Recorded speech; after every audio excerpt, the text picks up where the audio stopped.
beliau adalah kepala sekolah yang bertempat di Kota Padang. Saya akan berbincang-bincang dengan beliau tentang bagaimana beliau mengambil keputusan. Izin Zahro untuk memperkenalkan diri kepada teman-teman. Assalamualaikum warahmatullahi wabarakatuh. Ya, saya kalau namanya Zahra Frianis ya, Frianis, kepala SD ST Uman, yang biasa dipanggil Zahra ya. Ya, terima kasih Zahro. Kita akan berbincang-bincang hari ini tentang bagaimana mengambil sebuah keputusan di sekolah yang beliau pimpin. Selama ini Zahro kurang lebih udah berapa lama nih jadi kepala sekolah kalau boleh tahu? Kalau di SD ST Lukman itu baru tahun kedua ya sekarang ya. Tapi kalau sebelum-sebelumnya sudah pernah jadi kepala sekolah, tapi bukan kepala sekolah SD, TK. Oh, gitu dan ya. Pernah juga di yayasan. Naik kelas nih ceritanya. Naik kelas ya. Ya, terus beberapa kali di yayasan, beberapa bagian-bagian yayasan kebebasan, kemudian kemudian juga pendidikan gitu. Oke. Zahro, mungkin ketika Zahro menjadi kepala sekolah, tentunya Zahro melihat bahwasanya ada menemukan berbagai masalah ya, berbagai hal ya, terutama dalam mengambil sebuah keputusan atau decision maker. Nah, saya ingin bincang-bincang nih, Zahro pernah nggak ya ketika pengambilan keputusan yang akan Zahro ambil, Zahro itu mengalami sebuah dilema gitu.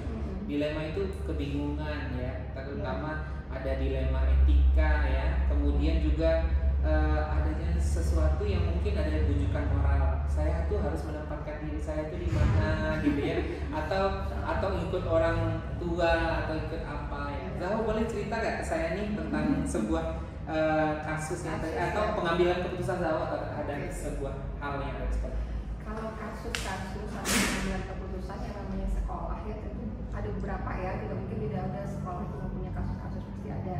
Dan yang dilema-dilema itu juga tidak satu dua ya, itu ada beberapa juga, baik itu dengan guru, dengan siswa, maupun dengan orang tua, ataupun dengan stakeholder di luar atau masyarakat itu. Kalau kasus terbaru kemarin itu memang ada kasus juga yang bikin kita dilema, yang melibatkan ada orang luar, masyarakat, kemudian ada orang tua, kemudian juga ada siswa dan guru kita. Jadi itu banyak apanya ya, banyak pelakunya yang banyak pelaku yang berhubungan gitu ya. Berhubungan di dalam itu yang harus kita bagaimana nih bermain bagus, cantik, semuanya orang semuanya ini bisa terselesaikan dengan baik gitu.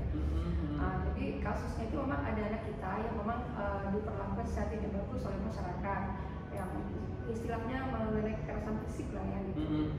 Jadi ini tentu menimbulkan suatu problem bagi orang tua, karena siapa yang mau orang tua anaknya dikasari secara fisik, apalagi waktu itu masih dalam rentang jam sekolah ya, dalam kegiatan ekstrakurikuler anak-anak. Oh, jadi kegiatannya nih jam sekolah ya? Jam sekolah, dan ekstrakurikuler itu keluar, bukan di lingkungan sekolah gitu. Oke, baik. Keluar, tentunya kita ada juga masyarakat nanti yang terlibat dalam kegiatan di luar itu, gitu kan? Jadi karena beberapa hal akhirnya ada gesekan antara anak dengan salah satu anggota masyarakat gitu, yang menyebabkan terjadinya semacam kekerasan fisik terhadap anak kita gitu ya. Jadi di sana juga ada guru yang mengawasi anak dalam kegiatan ekskul, itu udah pasti. Tapi hal ini memang secara di waktu itu tentu namanya guru ya, tentu tidak mungkin bisa menyelesaikan itu secara adu fisik juga dengan masyarakat. Yang mereka lakukan tentu secara persuasif dan secara hal-hal yang bisa melakukan secara penonton mereka. Tapi hal itu ternyata tidak memuaskan orang tua. Jadi orang tua datang ke sekolah menemui Zahro sebagai pimpinan dan menyatakan kekecewaan mereka, yang mereka dalam persepsi mereka guru tidak mengayomi anak di saat terjadinya kasus itu gitu. Menurut pandangan mereka gitu kan. Sementara dari anak sendiri tentu yang menjadi jam sekolah itu menjadi tanggung jawab kita di sekolah, tentu menjadi suatu amanah juga bagi kita untuk melindungi mereka, dan kata dimanapun walaupun itu di luar gitu kan. Jadi dalam hal ini tentu kita akan berhadapan nih dengan orang tua, kemudian juga guru yang dan anak yang ada di dalam itu, kemudian juga masyarakat yang memperlakukan anak-anak kita seperti itu. Masalahnya bertambah berkembang lagi karena orang tua itu membawa masalah ini ke ranah hukum gitu kan. Jadi lebih besar lagi ya. Besar lagi kan masalahnya, dan membuat kita harus berpikir apalagi berpikir lebih kuat lagi untuk bisa menyelesaikannya secara baik. Nah, kalau Zao yang Zao lakukan, pertama tentu mengidentifikasinya dengan menanyakan persoalan secara kronologisnya kepada pelaku yang ada, pertama kepada siswa, kepada guru yang ada di sana, kronologisnya. Nah, setelah dapat cerita begitu, tentu kewajiban kita untuk memberitahunya ke orang tua, karena ada anak di sana yang kena dengan hal itu, supaya orang tua nanti tidak mendapatkan cerita yang separuh-separuh dari anak, tapi kita juga menyampaikan lebih awal sehingga orang tua juga tidak menjadi suatu kesalahan bagaimana mereka dapatnya cerita dari anak tanpa ada informasi dari gurunya dan sekolah. Jadi kita kasih tahu ke orang tua ya, diinfokan ke orang tua. Kemudian kalau orang tua belum puas, itu mereka menemui kita, dan itu yang terjadi, mereka menemui kita dan meminta kita melakukan tindakan-tindakan yang membawa masalah ini ke masalah hukum. Nah, tentu kita tidak segampang itu juga mengambil keputusan, oke kita bawa ke masalah hukum, tidak begitu juga, tapi kita kembali mengembalikan masalah itu ke awalnya. Jadi awalnya itu begini, kalau kita menemukan satu konflik atau satu hal yang menyebabkan satu dilema, kita kembali ke awal. Awalnya itu apa? Aturan ya. Aturan yang ada di sekolah itu seperti apa gitu kan. Tentu aturan-aturan inilah yang menjadi patokan bagi siapa saja yang ada untuk mengacu ke sini gitu. Ya, itu udah masuk di prosedur ya yang dilakukan ya. Orang tua juga udah tahu gitu kan. Kita ada semacam MOU di orang tua di awal masuk itu bahwa mereka menyerahkan anak mereka itu sebagai bentuk kepercayaan penuh kepada sekolah ya, dengan apapun yang terjadi itu berarti menjadi tanggung jawab kita bersama. Yang dalam arti kata sekolah tidak akan mungkin menyanyiakan, tapi apabila terjadi kasus-kasus yang seperti itu salah satunya, tentu itu akan diselesaikan secara bersama. Jadi tidak menyalahkan semata-mata pihak sekolah gitu. Itu ada peraturannya yang kita komunikasikan di awal pengajaran orang tua. Zahwa, saya potong sedikit ya. Jadi Zahwa tadi saya bisa menangkap bahwasanya kasusnya itu ada guru yang berperan, ada masyarakat, ada anak, ada orang tua, ada sekolah ya. Kemudian menjadi dilemanya yaitu Zahwa harus membela guru, membela anak, orang tua atau masyarakat, atau sekolah sendiri gitu. Yang juga nanti ujungnya sampai ke ranah hukum gitu. Nah, kondisi ini memperlihatkan bahwasanya ternyata ada unsur-unsur kepentingan yang sama ya antara Zahwa sebenarnya ini berat nih, mau membela siapa nih, bela guru kah, siswa kah, anak, semuanya patut dibela nih. Ini jadi sebuah dilema nih. Bagaimana nih Zahwa menyikapinya gitu? Iya, menyikapi yang saya sampaikan tadi bahwa poinnya itu adalah aturan yang berlaku yang memang sudah disepakati bersama oleh orang-orang gitu ya. Tentu orang tua juga begitu. Jadi aturan itu tetap Zahwa lakukan. Gimana guru salahnya di mana? Mungkin dia tidak melakukan semacam semacam pembelaan dan arti kata mungkin mengkat atau mengakhiri tindakan kasus secara cepat gitu. Itu satu poin kesalahan guru misalnya. Kesalahan anak di mana? Mungkin aturan-aturan yang seharusnya disepakati dalam kegiatan ekskul itu mereka harus berada dalam satu area yang sudah disepakati, mereka keluar gitu. Mereka keluar walaupun pakai izin, tapi mereka sudah melakukan keluar itu melalui area yang memang tidak seharusnya mereka lewat ke sana gitu. Itu kesalahan juga. Kemudian bagi orang tua juga ada kesalahannya juga kan, karena dia belum konfirmasi, belum dia secara jernih, tapi sudah mau melihat dari kacamata kuda aja dari pola pandangnya sendiri. Nah, kesalahan-kesalahan ini kan tentunya mempunyai poin-poin tersendiri. Bagi orang tua, saya tetap memberikan satu penekanan bahwa yang kita lakukan di sekolah adalah kita adalah seorang orang yang amanah dan diberikan sama orang tua. Kemudian kita ingatkan lagi orang tua dengan aturan itu bahwa kegiatan-kegiatan anak di sekolah ini adalah dalam rangka meningkatkan itunya, tapi kalau terjadi suatu dan lain hal yang di luar apa kita selesaikan bersama. Nah, kemudian bagi guru, kau juga kasih bagi mereka semacam teguran juga karena kelalaian mereka yang tidak mengakibatkan. Itu SOP alurnya ya, langkah yang dilakukan ya. Iya.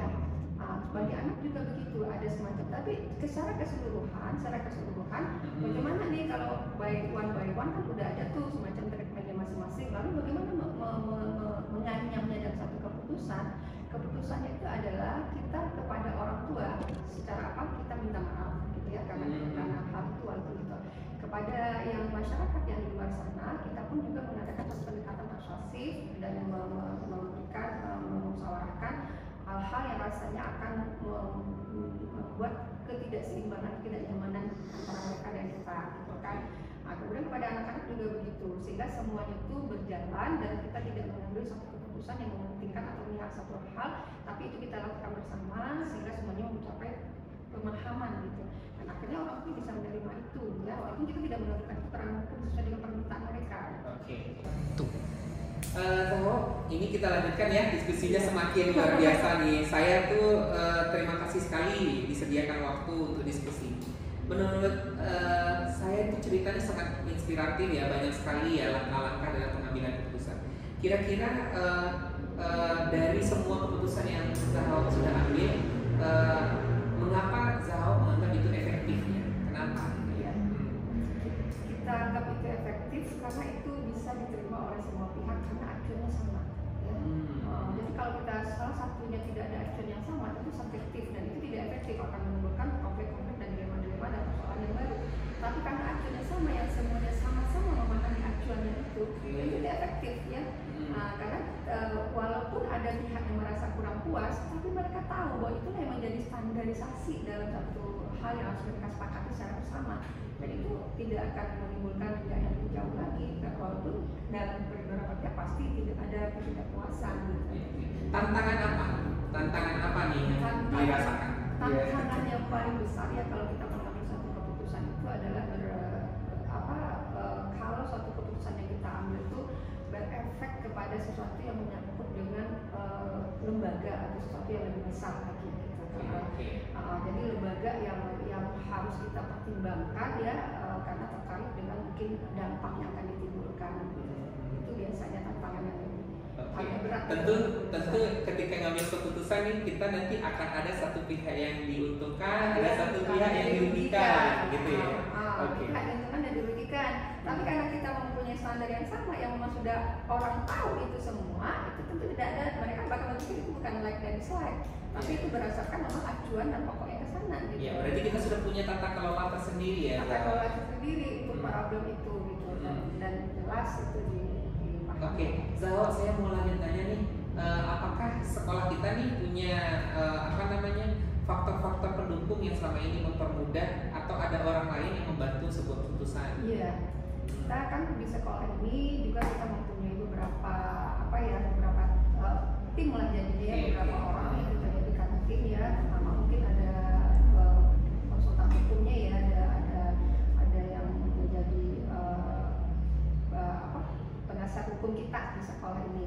Kemudian yang kedua juga ada teman juga ya, divisi yang lain yang ada di yayasan ini yang saling membantu dan membackup dan mensupport problem-problem yang ada yang kita diskusikan selalu gitu, saling memberikan input, saling memberikan saran dan masukan gitu, sehingga kita bisa melihat lagi mempertahankan. Karena kalau kita sendiri menghadapi kan kita manusia tentu ada juga kadang-kadang kita mau bela guru nih, bela anak nih gitu. Jadi terabaikan lah ya, nilai-nilai universal itu ya. Kurang berpikir komprehensif, jadinya cenderung berpikir linear aja gitu. Ini di ending terakhir nih bicara kita. Dari semua nih tata cara dan pengelolaan Zahao dalam mengambil sebuah keputusan di mana ada dilema etika ya, dan hal lainnya juga ada rujukan moral juga. Jadi hal apa yang Zahao ambil dan petik dari pengalaman Zahao sendiri dalam penerapan pengambilan keputusan? Ya, kita memiliki hikmahnya. Pertama, yang mengambil keputusan di saat kita masih emosi ya. Kadang-kadang perasaan kita lebih banyak berbicara. Itu harus menenangkan diri dulu. Yang pertama. Yang kedua, kembalikan semuanya kepada aturan yang ada. Walaupun bagaimanapun aturan kita menjadi suatu hal yang menjadi yang harus ditegakkan. Kalau ada sisi manusiawi kita dan dan segala macamnya itu di luar aturan itu. Jadi kita mau apa itu di luar panggung itu nanti kita memakan, tapi aturan tetap ditegakkan. Yang ketiga, kalau seandainya kita ketemu kasus yang belum ada aturannya, itu bagaimana caranya kita secara bijak mengambilnya supaya tidak merugikan pihak yang dengan mana yang banyak manfaat negaranya. Kemudian kedepannya harus dibuat aturan yang mengacu kepada kasus itu. Jadi muncul lagi aturan standar aturan baru yang dibikin berdasarkan kasus yang ada. Oke, luar biasa. Terima kasih Zahao pembicaraannya. Saya mohon maaf sebagai guru nih minta izin ke kepala sekolah atas waktunya. Terima kasih Zahao. Ya, assalamualaikum warahmatullahi wabarakatuh. Waalaikumsalam. Assalamualaikum warahmatullahi wabarakatuh. Perkenalkan, nama saya Gantino Habibi, CGP Angkatan 8, berasal dari Kabupaten Agam, Sumatera Barat. Saat ini saya didampingi oleh salah satu kepala sekolah hebat. Hari ini kita akan berbincang-bincang tentang sebuah pengambilan keputusan. Untuk itu kami perkenalkan Bapak Kepala Sekolah Hebatnya. Baik, terima kasih. Assalamualaikum Pak Abi. Waalaikumsalam Pak Ihsan. Bapak Ibu, perkenal saya Ihsanul Arif. Saat ini saya Kepala SD Plus Marhamah Kota Padang. Terima kasih Pak Ihsan. Baik Bapak Ibu, kita akan melakukan diskusi bersama Pak Ihsan tentang bagaimana Pak Ihsan mengambil sebuah keputusan. Pak Ihsan ini sudah berapa lama nih menjadi kepala sekolah Pak Ihsan? Terbilang baru sih Pak Abi. Saya mulai di situ Maret 2022, kalau dihitung 1 tahun 5 bulan kira-kira. Sudah tentu sudah banyak ya Pak Ihsan pengalamannya. Belum, masih memulai. Iya, tentu dalam 1 tahun lebih itu banyak sekali ya hal-hal yang sudah Pak Ihsan lakukan dalam pengambilan keputusan pastinya. Nah Pak Ihsan, saya itu penasaran nih, bagaimana nih Pak Ihsan mengidentifikasi kasus-kasus nih yang ada di sekolah Pak Ihsan itu berkenaan dengan dilema etika atau adanya bujukan moral seperti itu. Pak Ihsan mungkin bisa cerita nih ke kami dan ke saya seperti itu. Iya, berkenaan dengan dilema etika dan bujukan moral dalam menjalankan tugas ya Pak Bia, terutama pengambilan keputusan ini cukup sering saya alami karena tantangan bagi saya sebagai pimpinan di sebuah sekolah. Bahwasanya memang keputusan itu pada ujungnya ditetapkan atau ketok palunya sama kepala sekolah ya. Betul. Jadi pertama ketika saya menemui atau dihadapkan pada sebuah persoalan di sekolah, yang pertama saya lakukan sebagai identifikasi adalah mengenali dulu atau memahami kasus atau persoalan tersebut. Saya mencari informasi dari berbagai pihak yang terlibat, kemudian menganalisis hasil dari informasi tersebut. Saya juga biasanya pernah membuat daftar pertanyaan.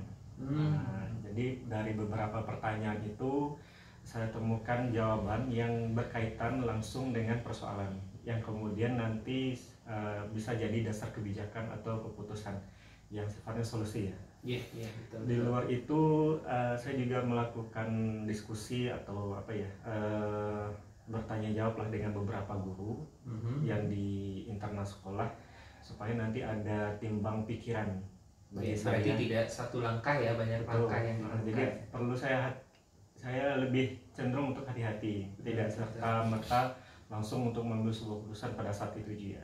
Meskipun nanti perlu ada keputusan yang sifatnya langsung untuk menenangkan situasi.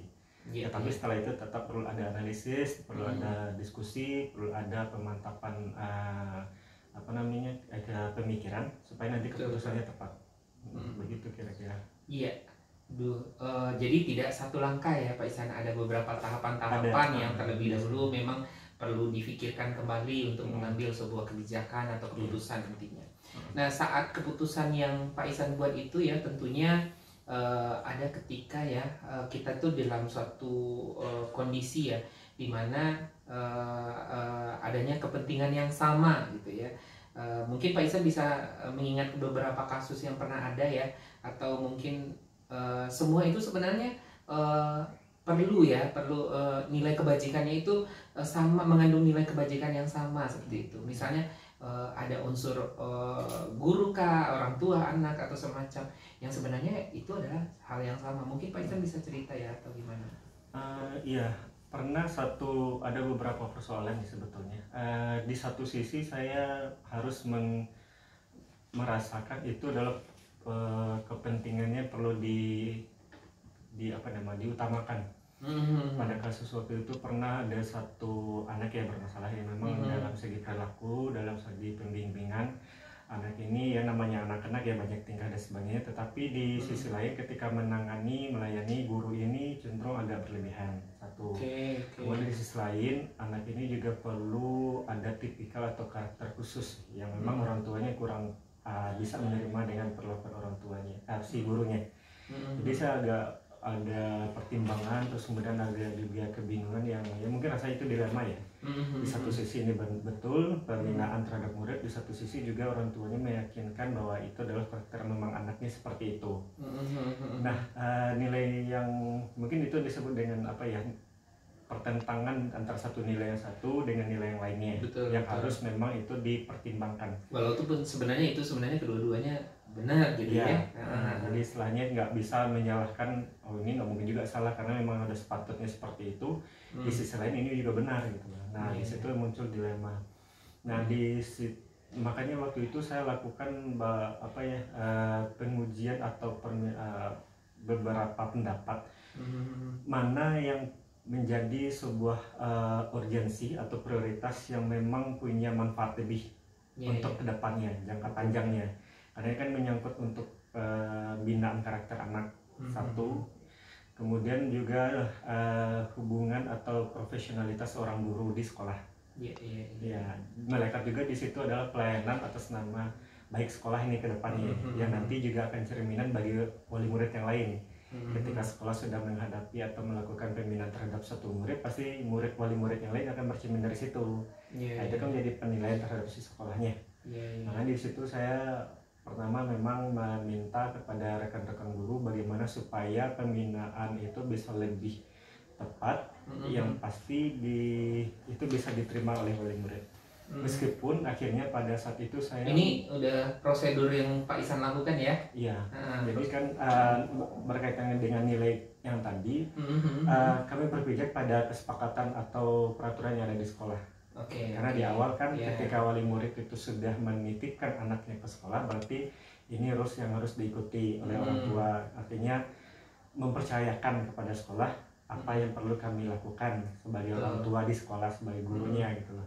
Nah, pasti semuanya akan didiskusikan, akan dikomunikasikan juga dengan si orang tuanya. Meskipun memang pada prosesnya, pada waktu berjalannya, ada saja orang tua yang memang belum bisa memahami sepenuhnya gitu istilahnya. Makanya ada pertentangan antara nilai yang kami yakini, bertentangan juga dengan si peraturan-peraturan yang sudah dibentuk di awal.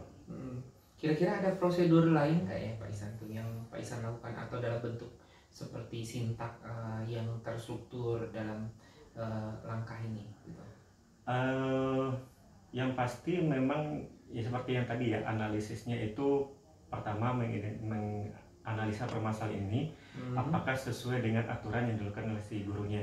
Betul. Kembali lihat dulu peraturan, lihat dulu norma yang ada di sekolah, kemudian sesuai dengan kode etik, caranya bagaimana didikan dari si guru, terus kemudian juga ketika ini memang sudah sesuai, kembali dengan si orang tuanya diyakinkan tujuan untuk anak ini dididik seperti yang tadi, terus kemudian anaknya disekolahkan, memilih sekolah ini di tempat kami, berarti perlu ada kerjasama, perlu ada kepercayaan yang memang diberikan kepada kami, kepada sekolah.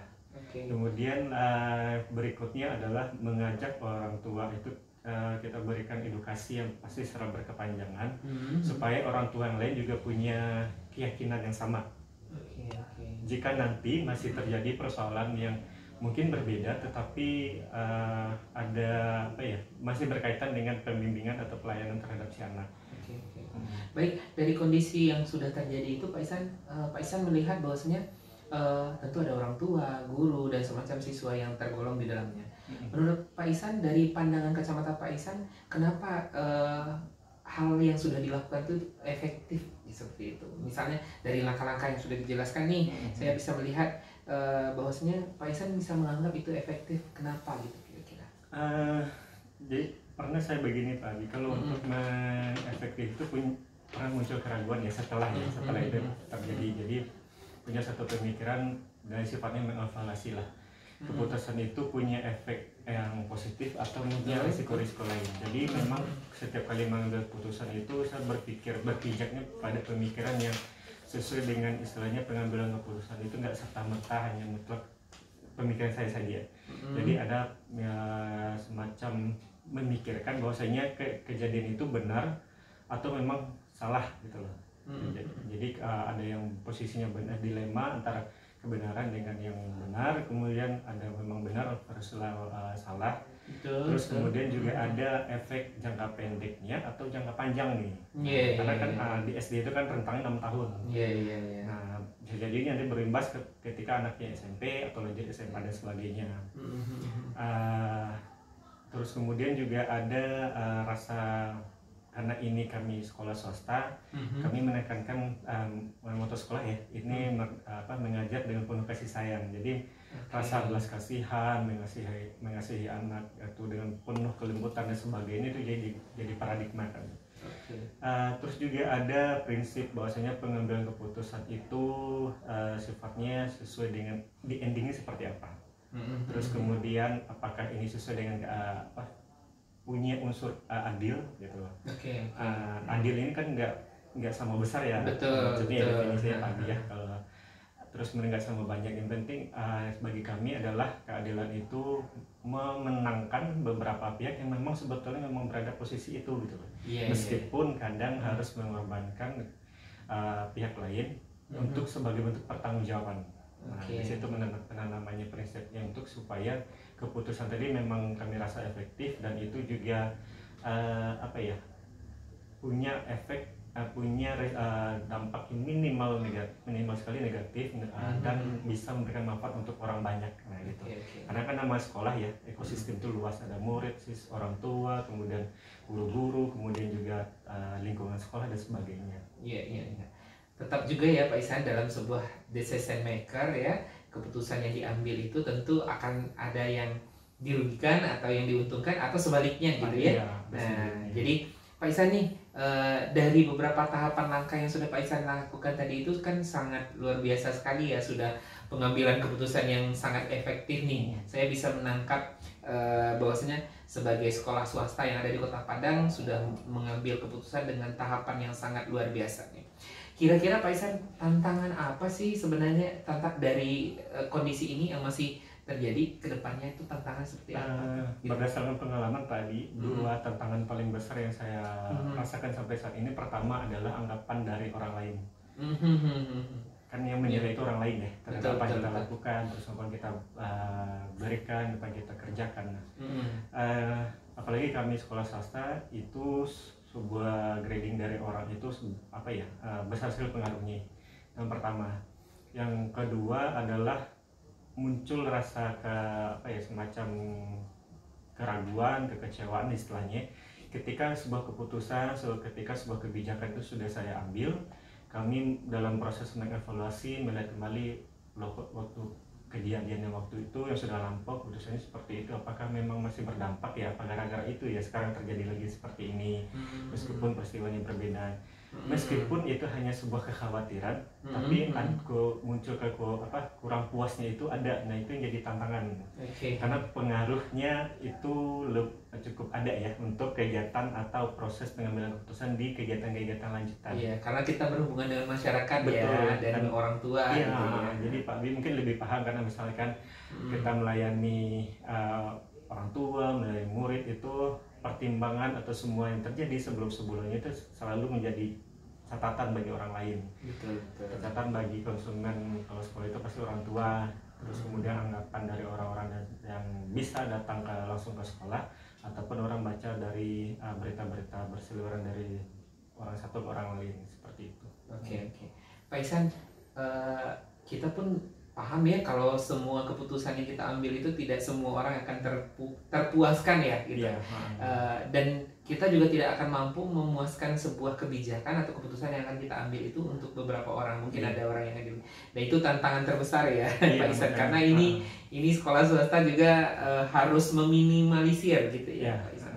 Kira-kira Pak Ihsan, dari hal yang sudah Pak Ihsan ceritakan ke saya tadi, ada nggak sebuah tata kelola ya, atau sebuah jadwal tertentu yang Pak Ihsan lakukan atau dalam menyelesaikan sebuah kasus dilema etika ini ya, atau mungkin sebuah jadwal tertentu untuk menyelesaikan, atau bagaimana nih Pak Ihsan menyelesaikan bagaimana prosedur atau apa saja yang mungkin bisa Pak Ihsan gambarkan sehingga kita bisa membayangkan seperti apa sih decision maker yang ada di sekolahnya Pak Ihsan dan diri Pak Ihsan sendiri. Ya, kalau soal jadwal memang secara khusus tidak ada ya untuk penyelesaian sebuah kasus. Misalkan terjadi persoalan di sekolah, saya tindakan pertama itu adalah membuat menciptakan cooling down untuk semua pihak yang terlibat, misalkan guru atau orang tua atau murid, supaya kondisinya semua pihak itu tenang dulu, kepalanya dingin, relax dulu, supaya nanti pada satu ketika itu bisa diselesaikan, didiskusikan, bicarakan dengan tenang. Itu pertama. Meskipun pada saat itu saya harus membuat keputusan yang supaya orang-orang ini, pihak-pihak ini bisa lebih sabar dulu, tenang dulu. Jadi nggak langsung ada persekusi, tidak harus ada emosi, tidak harus ada ini dan sebagainya lah gitu kan. Yang sifatnya nanti akan merugikan orang banyak dan itu tidak mempunyai efek positif gitu lah, sebagai bentuk pertanggungjawaban.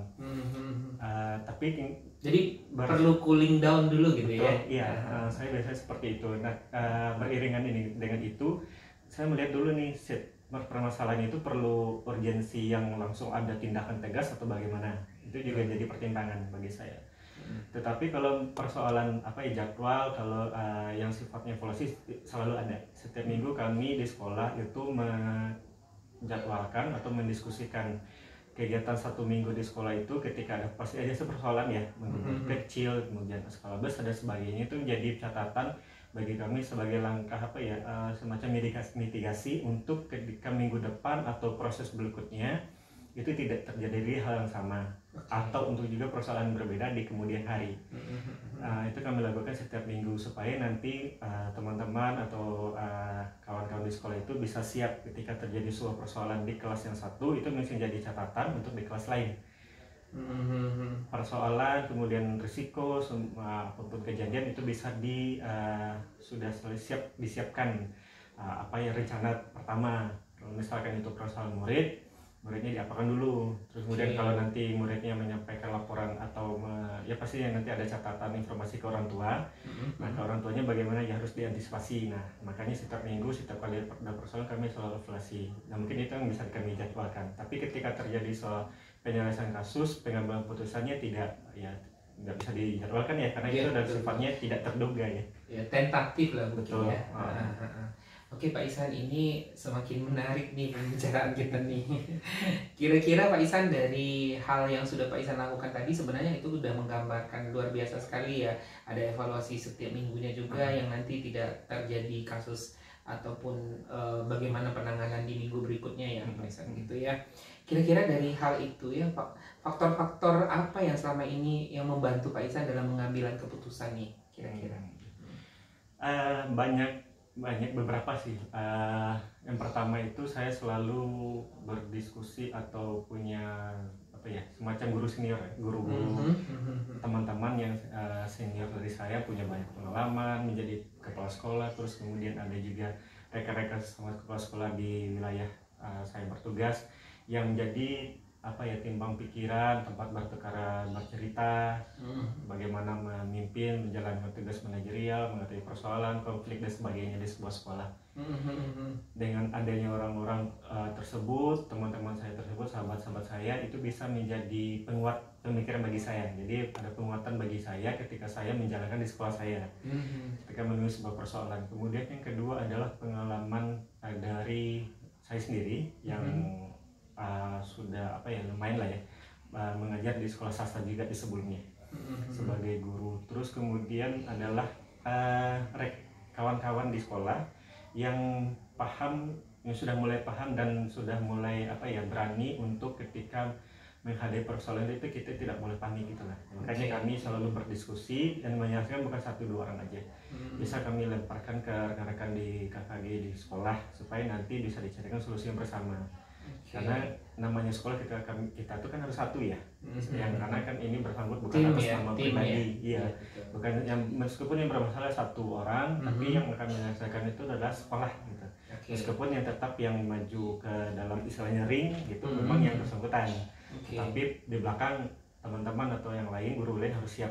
Nah, itu hal ini yang membuat saya jadi pendorong, penyemangat, terus kemudian yang termasuk mungkin faktor yang menguatkan saya berani untuk mengambil keputusan, meskipun ini yang saya putuskan berarti itu hasil dari diskusi bersama begitu. Luar biasa sekali nih Pak Ihsan. Jadi banyak hal ya, banyak faktor ya, ada teman, kemudian pengalaman, kemudian berdiskusi ya, teamwork gitu ya, dan hal-hal lainnya. Kira-kira nih dari semua yang sudah Pak Ihsan sampaikan nih, pengalaman apa sih dalam pengambilan keputusan yang bisa Pak Ihsan petik gitu? Yang paling terkesan itu adalah kerjasama sama komunikasi yang dibangun secara internal maupun dengan lingkungan eksternal itu adalah suatu yang bagus gitu untuk selalu ditingkatkan, selalu dijalani. Karena ketika kita menyelesaikan sebuah permasalahan itu hanya sendiri, itu kan mentok bagi saya gitu. Meskipun yang akan menyelesaikan masalah itu adalah diri kita sendiri, orang lain atau pihak luar itu hanya bisa memberikan motivasi mungkin atau semacam penekanan. Tetap yang menjadi decision maker itu kembali kepada orangnya, kembali kepada sayanya gitu. Kalau saya seperti itu supaya kekuatan yang muncul dari dalam diri kita itu berasal juga dari pengaruh orang-orang dari sekitar. Baik Pak Ihsan, terima kasih sekali sudah bisa bincang-bincang dengan saya dalam waktu yang sangat sibuk. Pak Ihsan masih meluangkan waktu untuk saya. Ya, tidak apa-apa. Mudah-mudahan bermanfaat. Amin. Baiklah Bapak Ibu, terima kasih pertemuan kita hari ini. Secara tidak langsung kita sudah melihat begitu luar biasanya Pak Ihsan dalam mengambil keputusan, melihat dari segi paradigma pengambilan keputusan, kemudian prinsip, dan juga telah menyampaikan tadi kepada kita bersama bagaimana beliau menyampaikan tentang pengambilan keputusan dengan 9 langkah dalam pengambilan keputusan. Semoga bermanfaat Pak Ihsan, terima kasih sekali lagi. Terima kasih sama-sama Pak Abi. Ya, baik Bapak Ibu, demikian saja pertemuan kita hari ini. Semoga bermanfaat. Salam guru penggerak.